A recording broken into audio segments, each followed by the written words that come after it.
All right, we are in the pod. I'm your host, Don Pairion. This is the 16th episode of PH7 Pod, finding balance in EDM. In EDM, we have a special guest today, Sonny Oliveira. He's coming from the West Coast. So happy to have you, man. You sent music into the label. It's a tropical, not tropical house, with a tropical minimal deep tech that I have just been jiving with and obsessed with. I'm so happy to be showing people and introducing you to my community that I am building over here in Yeah, Central Texas. How you cool, doing, man. man? How you doing today? Um, yeah, I'm great. Thanks for having me on. I like your description of my music. I thought that was pretty good. Um, yeah, it's a lot like tropical house, but I mean it's I'm calling it beach house. Um, Beach house. Beach beach house. house is what I'm rolling with. So I'm excited Absolutely. to talk about it. Absolutely. Can you tell us a little bit about yourself, who you are, and how you kind of came to Sure. be an artist? Yeah, it's been a long road. So I'm 34. I live in San Diego. I'm married, and I've been DJing for 15 years. And I'd say 10 to 12 of that was just like, bedroom DJing or DJing at friends' parties and just overall just being the music guy in Yeah. my group of friends. And always had a love for electronic music since high school. I mean, I started listening to electronic music back in like 2008 with Dead Mouse and Mm. Justice, and was a part of that whole EDM boom and listening to Avicii and Swedish House Mafia and Calvin Harris and coming from that sort of main stage and then knowing I always loved like four on the floor beats Mm. and over time just wanted to groove a little more and jump a little less. And so here we are. But like I mean I've been honestly wanting to make beats since I was in high school. And I was just deathly scared of it for Was a there long time. I remember, anything accessible to you at that time?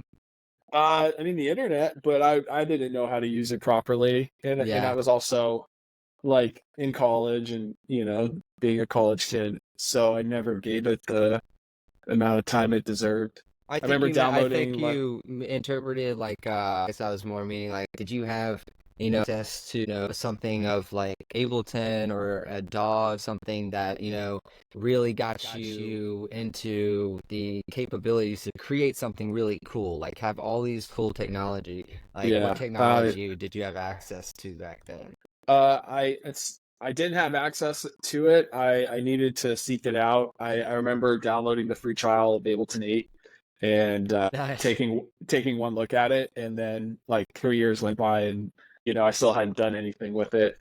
And Yeah. it really, I just kind of kept towing closer to the line, and then I finally got myself to like open GarageBand, and I made the most rudimentary beat you've ever heard.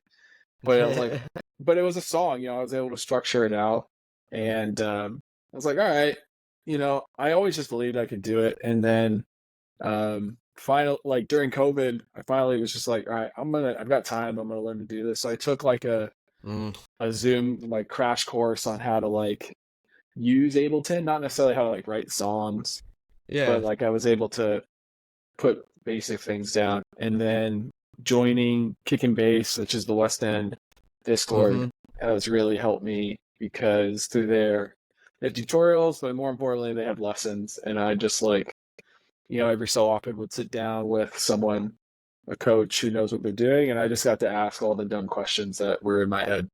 Was there any And specific coach that you leaned or gravitated more towards after a yeah, lesson I or mean, two? yeah, Zookeeper. His name's Mike. Dude, 100%. Mike I Zookeeper, still he take is. lessons from Mike. I haven't had a lesson from him yet. He fields like all my feedbacks basically, and I couldn't respect the man more. The guy knows how to like just talk about it in a very normal way. He knows how to like take a maybe something that's a little complex and dumb it down for someone who doesn't quite understand the concept yet. Yeah. And just as a good teacher. So Yes. yeah, I mean I'll take And he's so lessons. talented. I don't Yeah, know, oh the like guy can I'll play him. He's like, I'll find something. He's like, your vocal's a little out of key. He's like, this is more like C minor, and you're I'm in, like fucking C major, whatever. Yeah. Um, Yeah. so yeah, taking lessons has really helped. And overall, like the best advice I got was like just get into your DAW every day, like 30 minutes a day. And Mm. I'm honestly That's so the powerful and most, so true. yeah, like I would rather do an hour a day than 6 hours on a Saturday. I'm more efficient in a short amount of time because I just keep pen and paper right here, and I'll I'm be right going here to with you, bed. buddy. Yes, sir. I'll go to bed tonight, and I'm like, all right, I know the drums and song I'm working on aren't where they need to be. I've got 1 hour. Like, let's nail the drums, and and then check, and you just like compartmentalize writing a song and make it into Yes. smaller bits. Yes. And you do that enough times and you do that repetition enough times, and it becomes muscle memory. You may have seen this as one of my favorite questions. I've been just constantly revamping how I talk to people and what I'm talking to y'all about on this podcast. And one of this is really profound to me is that I love finishing songs. And when I found out how to finish songs efficiently and to do it, to work on it in little pieces, or step away when I've been working too long because I know that's not it's not helpful to me to finish this song at that time. What helps you finish songs, Sonny? What helps me finish songs? Time away from my song, to be honest. Like, Mm. uh, like I really need if if I'm kind of struggling with finishing a song, I won't listen to it for 2 weeks, and then I'll come back to it and I'll listen to it one time. I'll take notes while I'm listening. I'll pause it once it's done, and like these are the changes that need to be done, and then put them in. But I've had when I first started producing, God, my first song took me 6 months to write, and my second song took me 7 months to write, and I would just start hyper focusing on little details and kind of get like lost in the sauce, and um, you can't see the forest through the trees. Now I finish more songs by like spending less time and just being way Mm. more efficient with my time. And honestly, my guiding light is my gut reaction. I'm just whatever I hear the first time around, it's like, oh, I should put this piece there, not that piece. Mm-hmm. That's it. Don't go back and try Stop messing with it, three. man. Stop messing with it. I mean, you could write it a million different ways. Yeah. There's infinite abilities. Correct. Go with your first gut reaction. Yeah, it's typically correct. And when you follow it, and you know what to negotiate with yourself on what you want your listener to hear, what you pitch your. I love putting myself as the listener because I'm listening to it, I'm making it, I'm listening to it. So if I'm listening to it and it's starting to confuse me or sound like too much, I'm like, okay, I may slow everything down and stop adding Yeah. stuff and see where I need to. Is it a top loop that's like out of sync with it, out of my groove? Like the littlest things that really can, get messy and not crisp and clean, and you know the a very distinct delivery of the message. Generally, less is more. That's another Yeah. thing that I've learned to practice is like, how can you get this idea across with the least amount of pieces? Yes. Yes. Do you have a favorite? Not, I don't want to call it instrument element. Like, are you a keys guy? Do you like? What's your favorite non-electronic instrument that you like to Uh, incorporate into your songs? Because I know you do. yeah, 100%. I mean, that's kind of what I'm going for. I think when we talk about artists later, I'll show why. But I mean, I love fiddling around on my MIDI keyboard and playing chords with just like the piano that comes in Ableton. I think that's a Sure. great way to start. Like if I need to like map out a chord progression, I just pull the piano in, Mm-hmm. and I learned that from Glenn Fry in the Eagles. He was talking about he used to write songs. Is that like you always sit down at the piano first because it's just the best way to start like getting the notes out. Um, I would say the instrument that I like putting in my songs the most is electric guitar. I can't play guitar, so I'm sample hunting on these. But Yeah, I uh, I can you play know, guitar, but not the way I really want it. I mean, my whole thing, like I said, is like music that's gonna remind you of the beach, and I love like old surf rock and new surf rock, but that has like a really fast, crisp guitar in it. And you'll see that and hear that and got my back is kind of what I was going for. That's and you said you touched on your brand a little bit. You want to tell the audience a little bit about your brand. I remember I asked you, what does your brand taste like? What does it feel like? Yeah. And you gave me some Uh, pretty interesting answers. sure. Uh, my taste, that's funny. I think my brand tastes like an orange slice, like a fresh orange slice on a hot summer day. You know, it's refreshing. What my brand feels like, my brand is feel good. My brand is bright. My brand is warm. My brand is You told me it uh was like kind of homey, your arm around your yeah, homie, and you're good, you're feeling good yeah. together. It's like Saturdays with your buds and having beers and sunglasses on. There's not a care in the world. And that's what my brand is. I love that. What kind of colors come with Sonny Olivera? Uh, all the colors of a sunset, blue sky, You get turning you to orange, turning you get the best sunsets turning to out there. pink.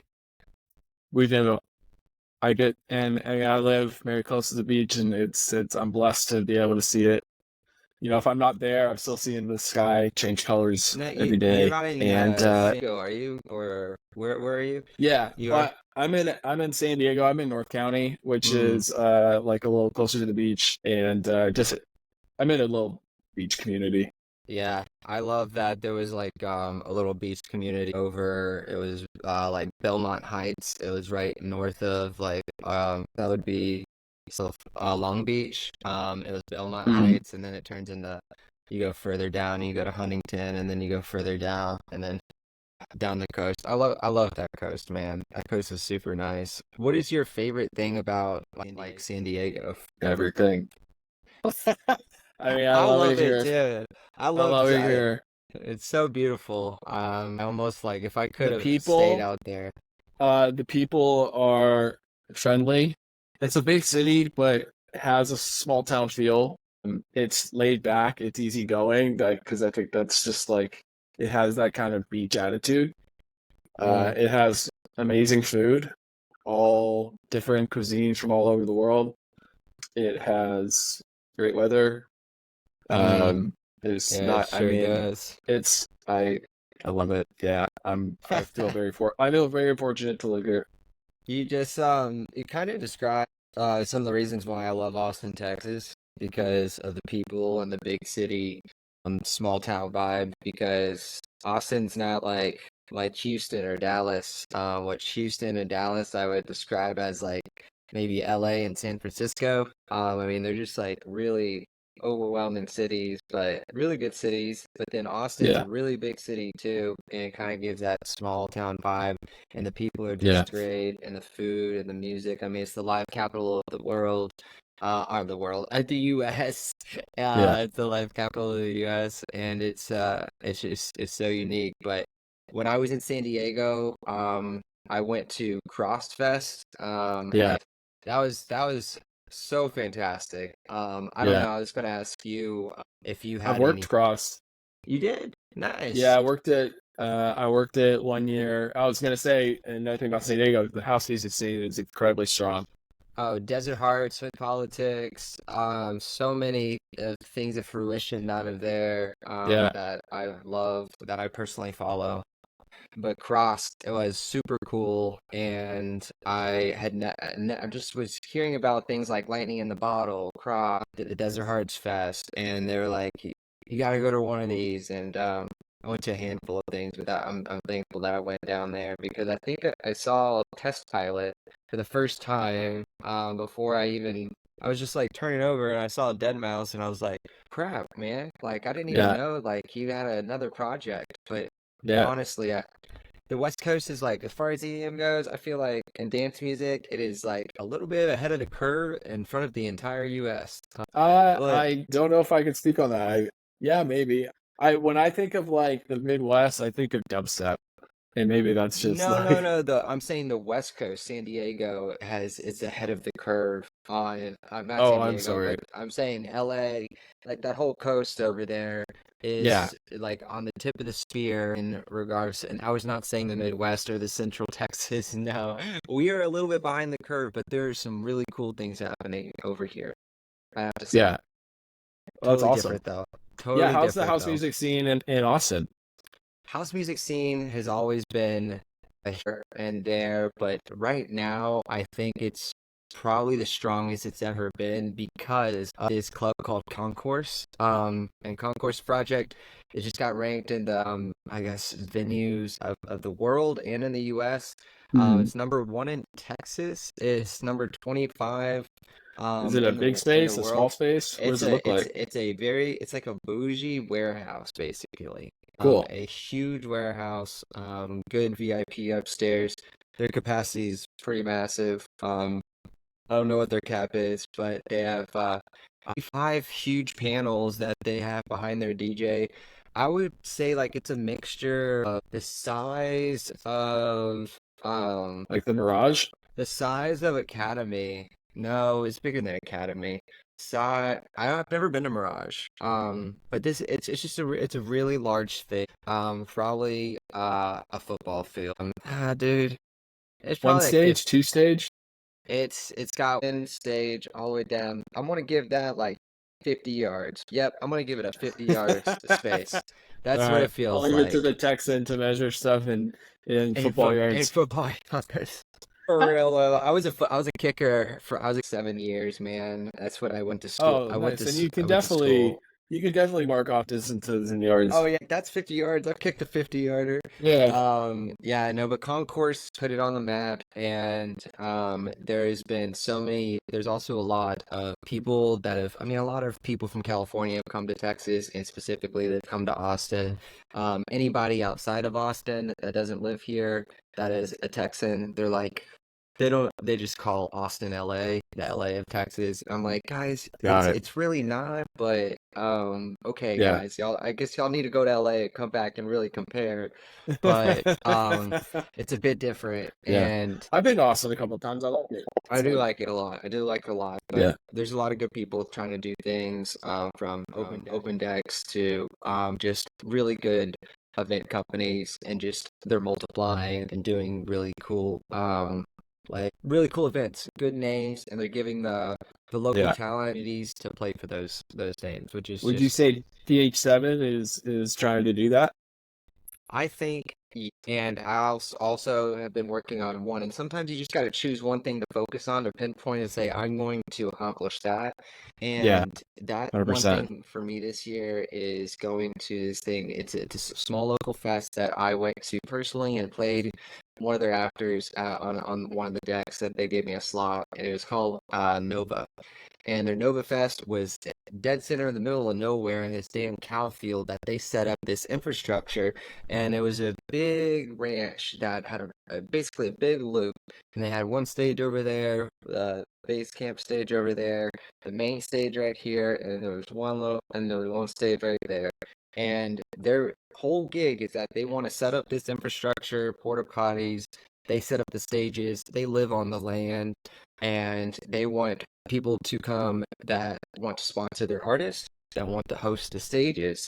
They want vendors, and they don't charge a single thing for those vendors. They just have contracts that you have to come here and promote your stuff and offer your goods to this. And it's like a come up, plug and play. And Yeah. so that was a tremendous thing that I just did and made a relationship with them. Bless Lindsay and Jake. They're great people. I've had them on the podcast. I think it was my 8th episode, or I said it. They're I'm in talks to get and they want me to do this to sponsor five or a handful of my artists to take over one of the stages, but I'd have to set up a tent, I'd have to bring merch, and I'd have to bring these artists, and I would pay my artist and sponsor the artist to get there. And they would prefer it be Texas talent. I was like, well, I have Texas talent, I have those talent. And they're like, well, you can choose that if you like, but just for your first time, see if you can focus on Texas talent. I was like, absolutely, absolutely. Yeah. So, Cool. Sounds that's like a what good my mind's. opportunity. Yeah, man. That's why that you got to see where your brand is right and at what stage you are. with whatever you have that you're working on.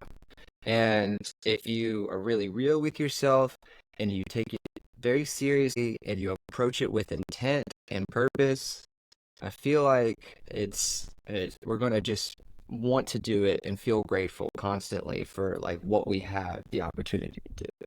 Yeah. Do you feel that way with music and work and life? In what way do you mean exactly?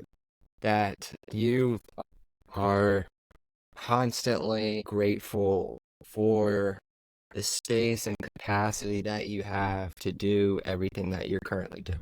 Yeah, 1000%. Yeah, I mean, to be, I think, where I'm at in life and the job I have and be able to pursue music and, I'm happily married and have a dog. Like I'm extremely grateful.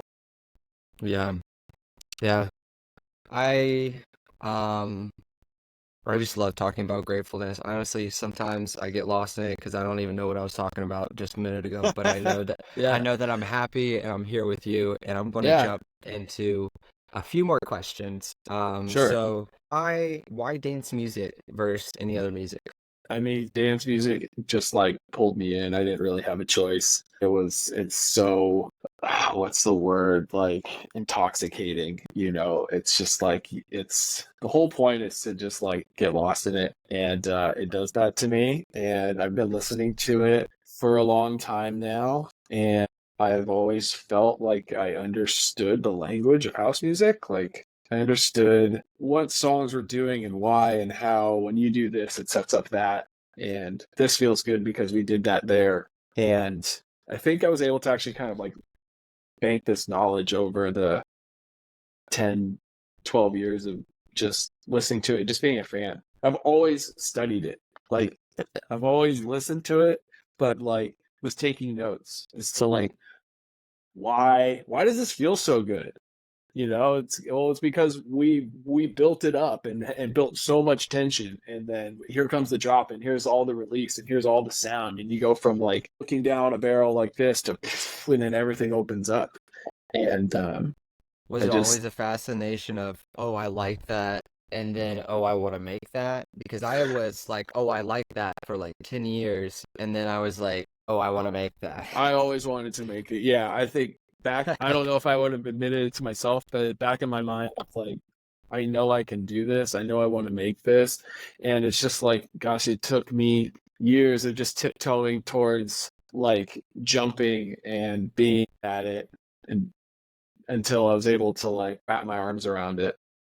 Yeah. So yeah, I did always want to make it. It just like, things happen for a reason. Like if I tried to learn at 25 and pursue DJing at 25, maybe it would have flailed out. I would have got too lost in the party of it all. But now I'm older and I live a much more normal life, and it's actually fitting into my life perfectly at the moment. I love that. I love that you get the time to work on that. I mean, in the way you live. Out there it holds some of my favorite festivals. It holds some of my favorite places. As far as places go, and DJing on a cliff or DJing in a scenic place out there. Yeah, I got a good story for you. I've got to hear from the man himself. Well, so like the first time I ever DJ'd for people that were not just my friends was at a Desert Renegade out in Borrego Springs on Halloween, and my buddy still has like a school bus that he's retrofitted to like take out to the desert, and has packed speakers in it and lights and a projector. And so I'll send you a picture because I have a really cool picture, but we were in the desert. We're up against like a 40-foot rock wall, like a brown rock wall. And there's lights hitting off the rock wall, and there's a projector playing Halloween movies, and we're all there on Halloween. And yeah, I got to spin for people who didn't know who I was. And I was so nervous. I had my whole set list on my phone. I had taken a screenshot, and I knew what songs I was playing and what transitions and when. But everyone, like, it went over well. Everyone was like saying, you did a great job. And that was probably the first time I was like, like confirming the thoughts of like I can do this, Right. and just slowly since then, just more and more things, and yeah, I would say that's my What kind best of make. music did you play? Was I playing? When did that happen for you? Was it That like a was couple years? 2017, Wow. and that was 2017, and I was playing. What was I playing? This is when Tech House was like coming on, and I actually kind of was like, Tech House is kind of lame. Like it's like because I'm coming from like the big, energetic, big Yes. room, so I Yeah. wanted big, heavy beats. So I was leaning more towards like electro house. I would say I was like an electro house Mm, person, yeah. and Tech House was a little too chill, a little too groovy. But over time, I started to honestly understand Tech House, and I Yeah. incorporate it into my music now. But yeah, Right. I was playing a lot of like big electro drops. Mm. So, like it's just kind of like Like okay, big for room example, kind of like Day stuff. and Night, like the Day and Night Cookers remix. Okay. Oh, yes. Yeah. Yeah. Yeah. Wow, Yeah. wow, That wow, was. wow, wow, wow, wow, like that. I just want I like mean, I always wanted to like blow people's faces off.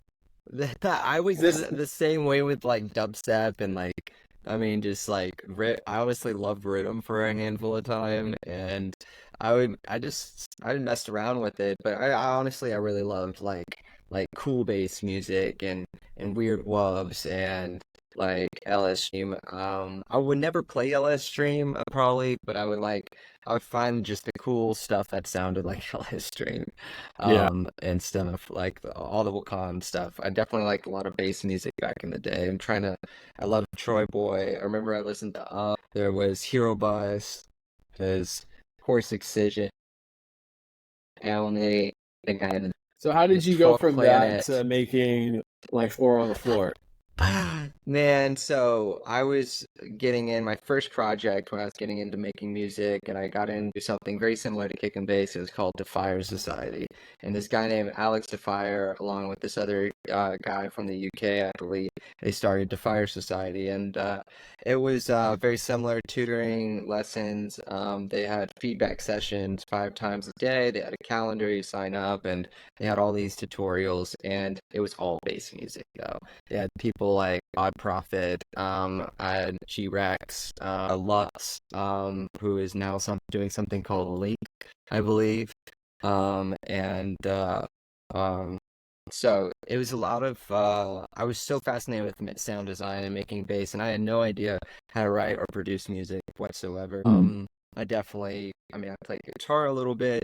I didn't really know how to play the piano. I still don't know how to play the piano, but I think writing on a MIDI over the past 4.5 years of my life has taught me something about piano that I think I could actually. I'm picking up how to like.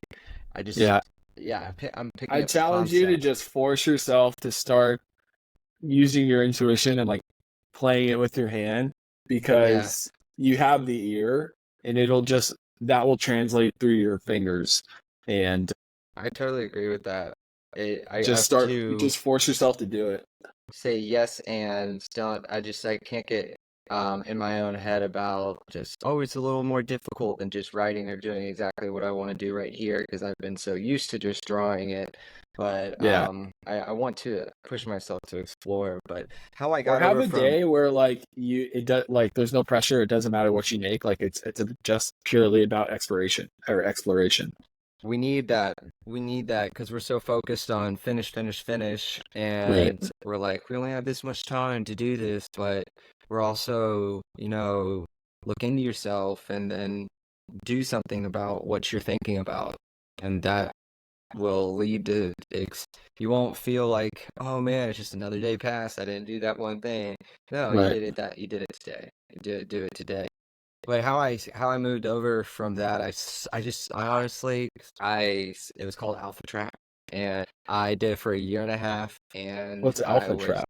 Alpha Trap was the first project that I started before Don Pairion, Oh, I see. and it's spelled ALPHA and Trap, and it was don't look not buying into what everybody else is buying into and buying into the alpha mission to be at the top of everything and be always successful, like don't you all pitting up getting the biggest investment return. Like it doesn't matter, like you don't have to be focusing on those things that are those alpha traps. And I don't know, I was a little heady, so I definitely like the concept, but Yeah. I put that down because I I didn't feel like it was me. I wanted my name to be in my brand.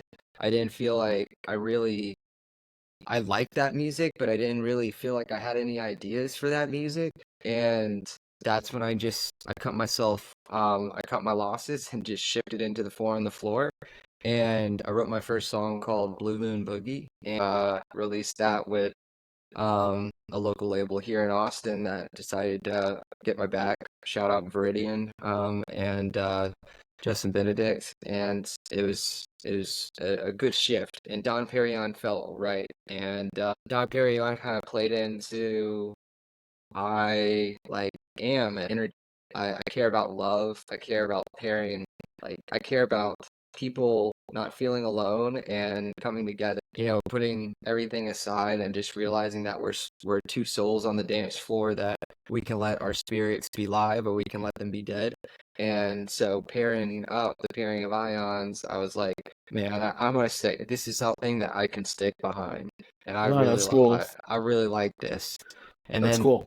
Perion House 7 days a week. PH7 came, but then PH7, little did I know was it was going to mean much, much more than that, because PH7 turned into a water brand, a symbolization of just hydration. It feels like a mist. It tastes like citrus electrolytes, and it sounds like a groovy, and Is this a that's water you made? this is so PH7 is that's what did you just ask? I just said Is that a water that you have made? That what you just described? no. What I just described is what my brand tastes, feels, and sounds Oh, like. done, done, done. I was like, oh my gosh, this guy's killing it. He's got a water. You see, these are the things that you have to just start something, and Right. It starts with an idea. it starts with an idea, and you get organized and you put it down on paper, and then you try. I don't know what merch I'm gonna make for that festival that I'm gonna go to, but I know I'd like maybe a hat, maybe a Yeah. disc, because I really like ultimate frisbee. Have you played any sports in your life, or do you stay Yeah. I active? mean, I grew up playing baseball and football and golf, Oh, and I'd say I still golf now, but not like yeah. just from time to time. But I'd say as I'm getting older, I pay less attention to sports and more attention to music. I feel like DJs are my sports heroes. You hit something on the head. I had a lot of friends when I was coming out of school that were like all into football and fantasy and doing these things that it took my attention away from things that I actually cared about. And which is learning how to make music, which no one understood at the time 4 or 5 years ago, but now it's just kind of an identity almost. But I feel that with sports, I like watching sports. Yeah, I'd rather I I have watch a the I have a real output of a yeah, song that I just wrote. 100%, 100%. No, I mean like in college, I had a really bad habit of like dozing off during San Diego State basketball games, and my friends would just like absolutely lay into me. I just would, like doze off. Is that where you went, San Uh, Diego State? yeah, yeah, I went to SDSU. Nice, man. Nice, nice, nice. Um, what'd you study over there? Finance. You did? Yes. Yeah. You know how Neat, much man. finance I've done since I've graduated? Zero. Zero. Oh my God. All Did you my go? yeah, all my experiences, everything I've done has been sales related. Definitely a people person and Yeah. thrive on just that I human love that. connection. I realized that with myself too, man. I did, as I was telling you before the call, that I was into finance as well, and Chinese, and finance was like I mean, there's so many people around me now are like, go be a financial advisor, or like there's all so many things. I was like, I do not want to be a financial advisor. But after doing that finance for a little bit, I'm in being more in a sales, like supporting sales role that I'm in right now. like supporting the marketing strategies to go to market online. Like this stuff is like it's more meaty. It's I don't know. It keeps me not only engaged, but I feel like I have ideas to do things. Cool. I don't know if you felt that same way. Being in sales has kept Uh, your mind at my new job, agile. yeah. At my new job, yeah, 100%. Yeah, yeah. Well, let's zip it back to the music. I think we have ran through a lot of these questions. I want to get to the music. Before we get there, I have to ask, who are your favorite top 5 artists? I know sometimes it's a really hard question for people. Yeah, I mean, like all time, yeah, Dead Mouse, Justice. Consider Avicii, Calvin Harris back then. I wouldn't say that those guys are my favorite. I mean, I definitely had a phase. I mean, yeah, I would say Avicii influenced me for sure. Like Avicii was so positive, it was yeah. so big and positive, and I just love that combination. I feel like you don't really get that right now with today's scene. Everything's going dark, and leaning into like the actors sort of mindset. And there's nothing wrong with that, but like I'm really trying to like shine a light into what is dark music at the moment. Yeah. So I'm trying to bring in those higher frequencies. Artists, A-Track, so fun. Jack Beats, so fun. A-Track. Yeah, I mean, this music to me has always been about like having fun, being slightly goofy. Yeah, I mean, Jack Beats was like just blew my mind. The sounds that those guys did were wild. I'm a big fan of A-Track. I think I've heard of a Jack Beats song actually. There was Go listen to Revolution by Jack Beats. Okay. And shoot me a text. It sounds like you're in like like the ball pit at McDonald's when you're like 4 years old. That's what it's like. Great picture to be in. And okay, I'm gonna text you. Yeah, I'll let you know. It's that ball pit beat. Ball pit beat. I'm gonna text you. The ball pit beat went down like this. I liked it or I didn't, but we'll see, man.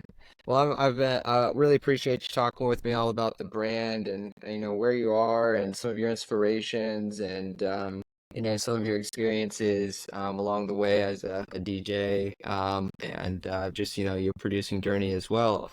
Let's get into some of those songs. Which one would you like to go first? Sure. Let's do. Let's do "Got My Back." That comes out next month. I've been kind of slowly teasing that on my Instagram. Nice. And this is what I want my music to sound like. I mean, both of these songs, especially the next one. But let's listen to "Got My Back" first. All right. Have you listened to it yet? I listened to, I think, about 2 minutes of it. Okay.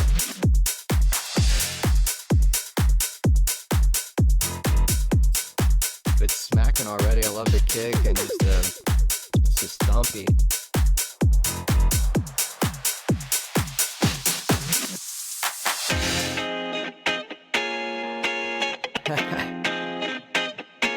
My dude. Got my back. Got my back. Got my back. Brothers and sisters got my back. I'm starting to see that everything happens for a reason. And if I'm off the track, my brothers and sisters got my back. I'm starting to see that everything happens for a reason. And if I'm off the track, my brothers and sisters got my back. Got my back. Got my back. Got my back.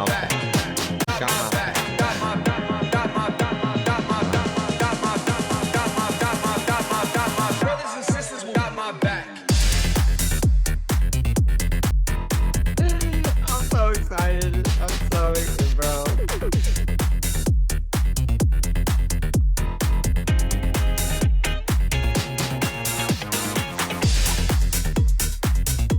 Bring the open hat in. Open hat on. Automatically adds room and energy. Yes, it does. Here come the rides. so subtle.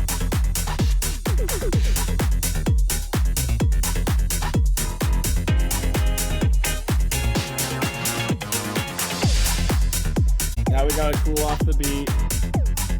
So we can get into the next break. This bass line sounds so good. Oh my god. Fuck yeah.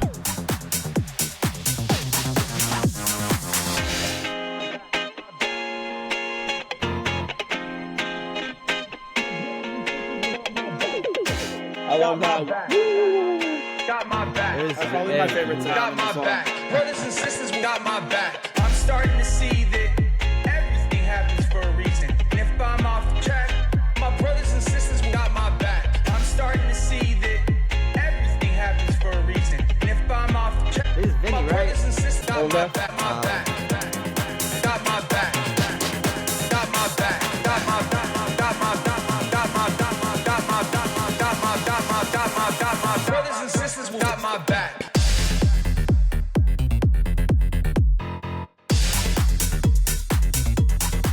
That was good.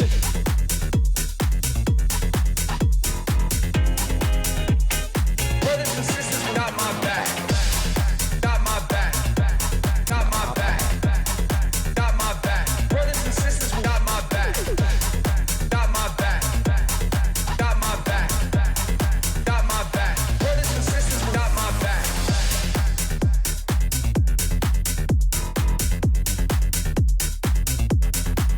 Dude.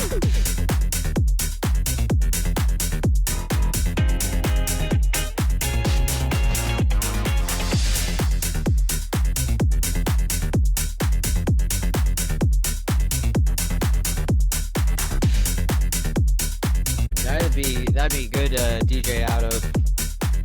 I love this. What'd you just say there? I was saying, yeah.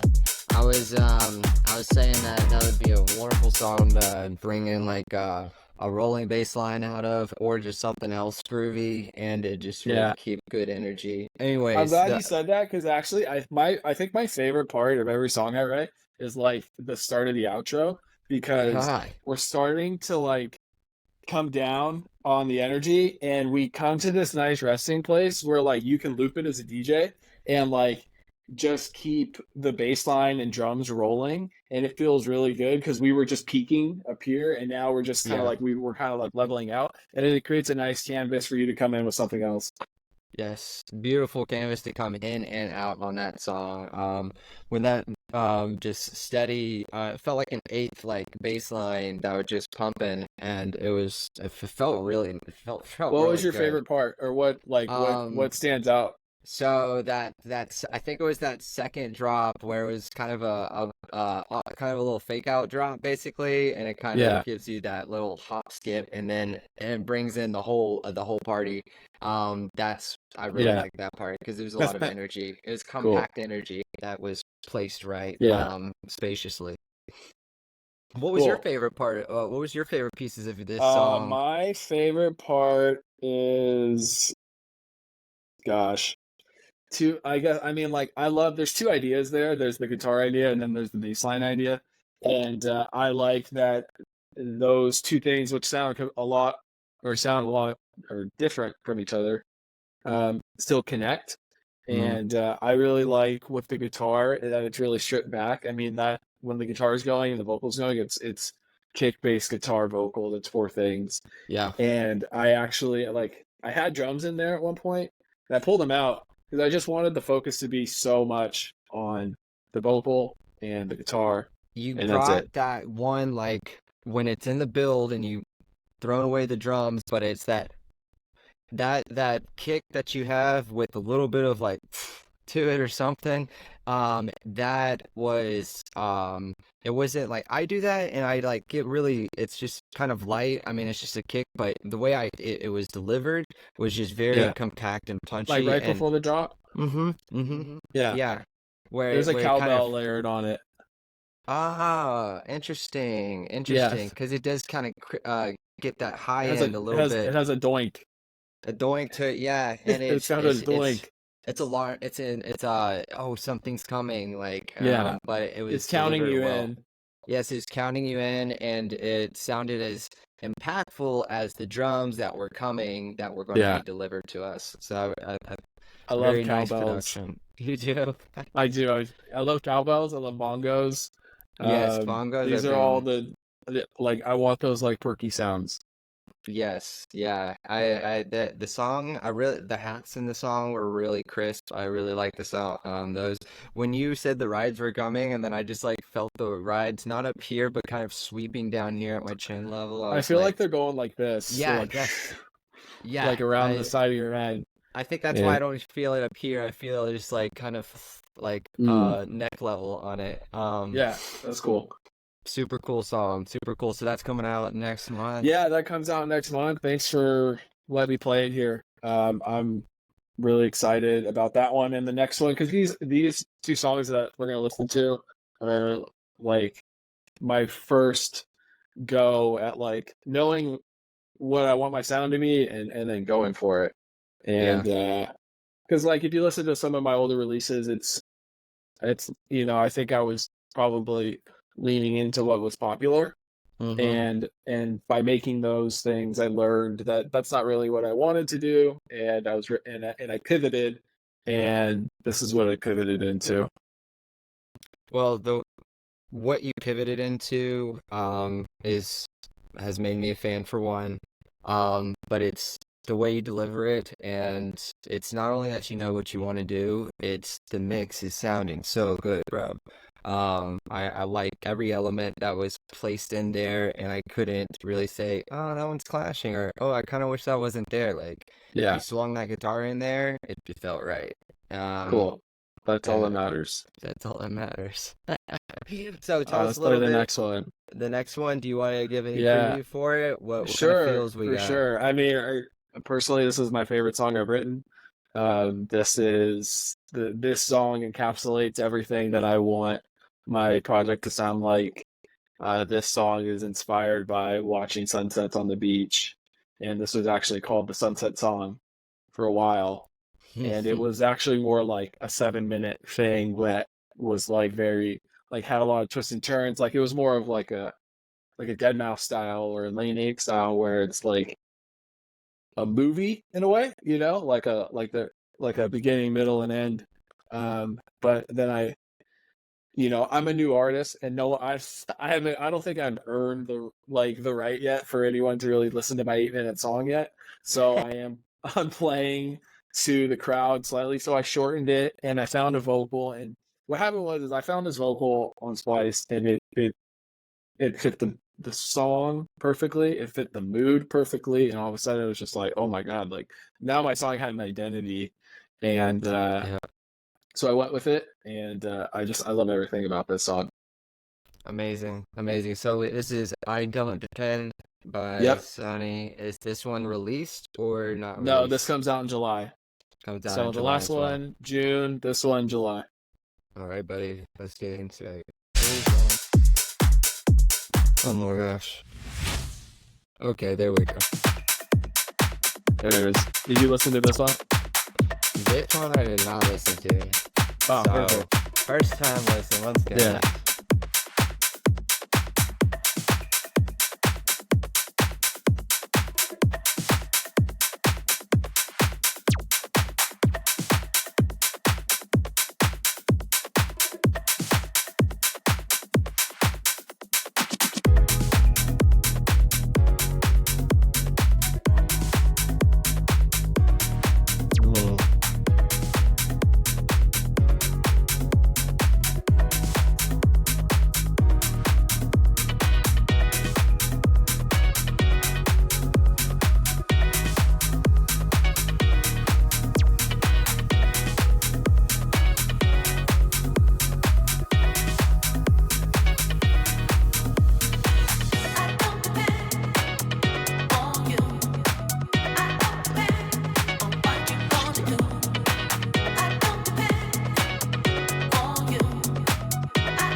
Yeah, back to the Yo. seashells.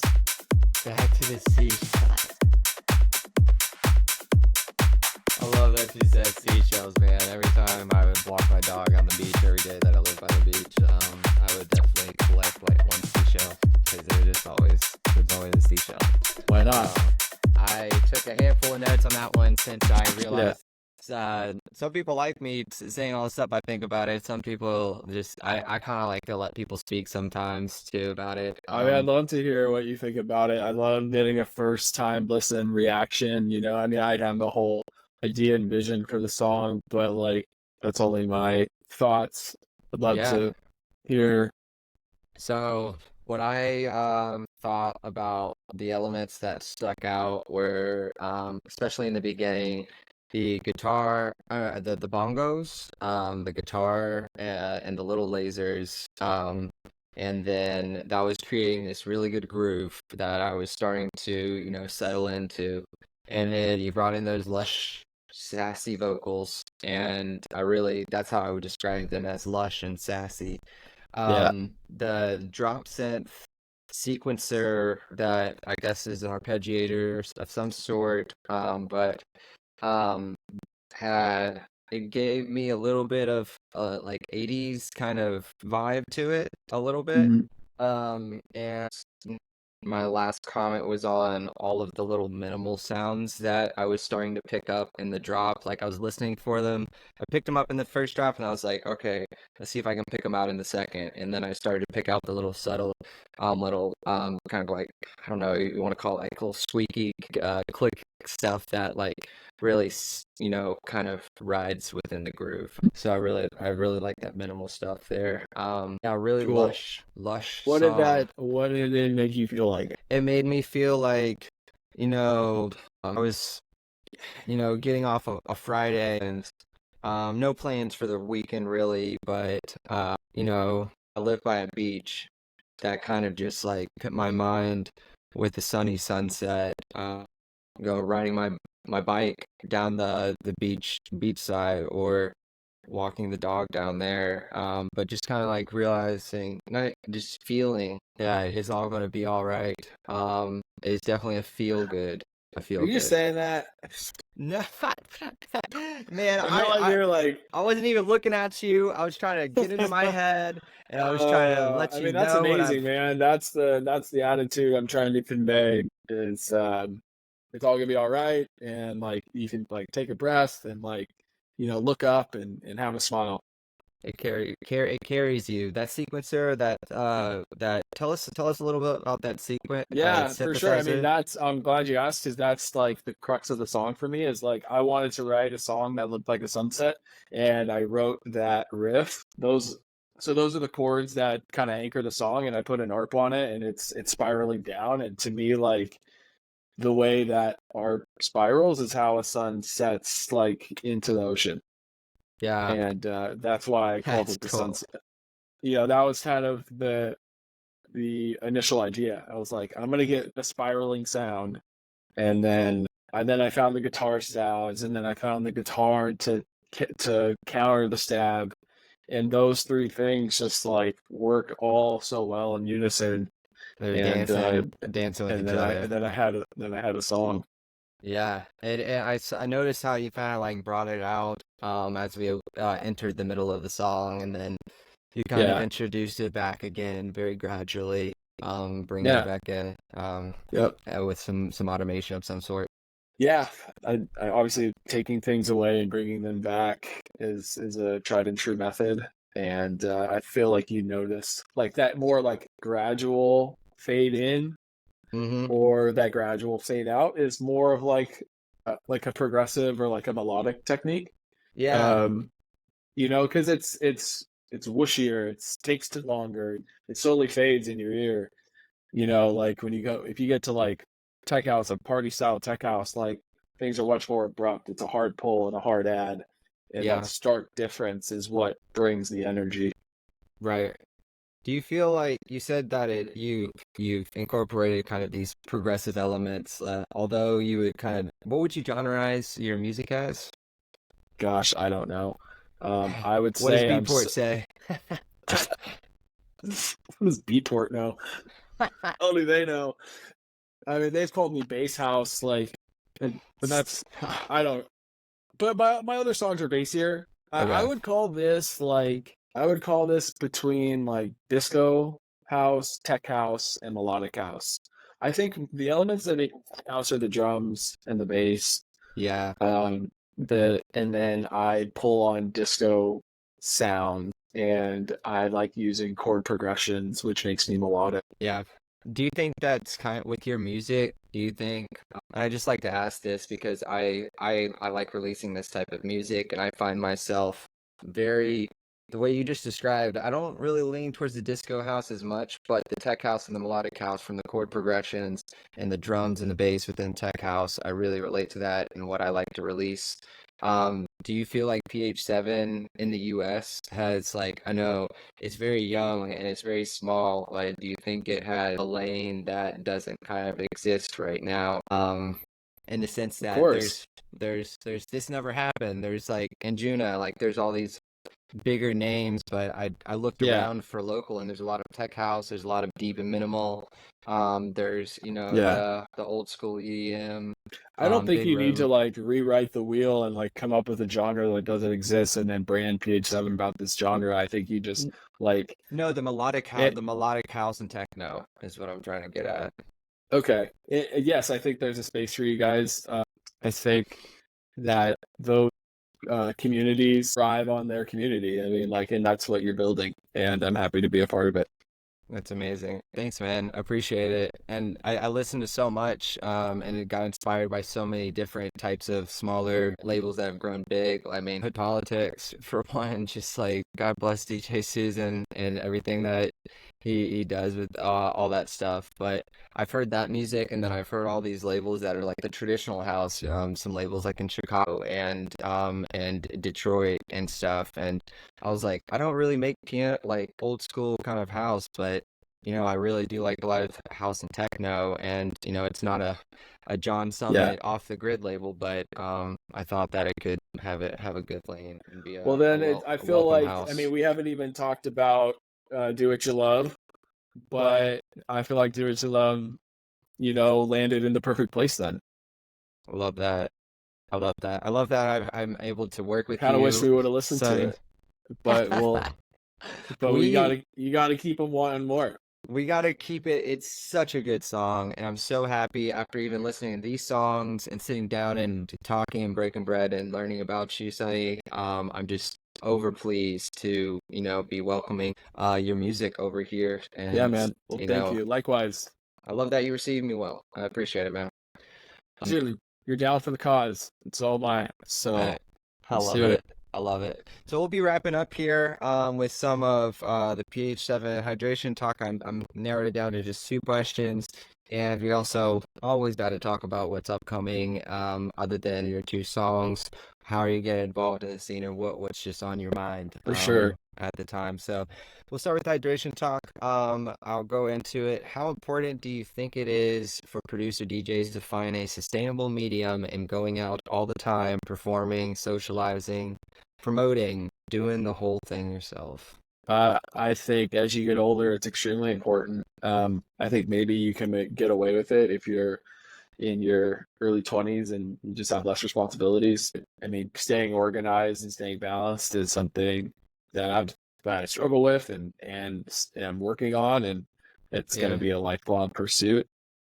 Yeah, I think it's extremely important because like the partying is fun, but over time that stuff wears on you, and if you're in it for just the party, then you're gonna fade over time, like because the music is gonna be too hard to pursue. But if you're Yeah. really in it for the right reasons and it's music first and DJing first for the art of DJing, then yeah, you need to find balance in your life because I think the scene has the ability to kind of dictate your attention. Yeah. It can, come over here, take this energy from me, take that energy from me. And then Yeah. you only have a limited You just gotta supply know of what your energy. priorities are. Like what's important to you. Like I've always like for me, music's always come first. Like and DJing's always come first. So, but if you're there to have a good time, then go have a good time, but don't have your expectations elsewhere. It's to me, organization and health and consistency allows you to show your true self. And that's something that I really, try to tell myself every day and connect myself with people that think the same way about, going about life. Yeah. When you, put all this work in and, you've done all this behind the scenes kind of work, as us DJ producers do, and then we show up and we're there and maybe there's a good crowd. Do you feel like all that built up work leads into any anxiety going to the stage, or do you feel like you've settled your anxieties before you get to the stage?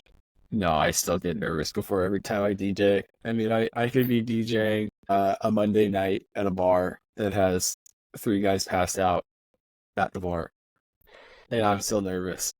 I Is there truly treat. anything that can lower or reduce that, like any preparation that can reduce?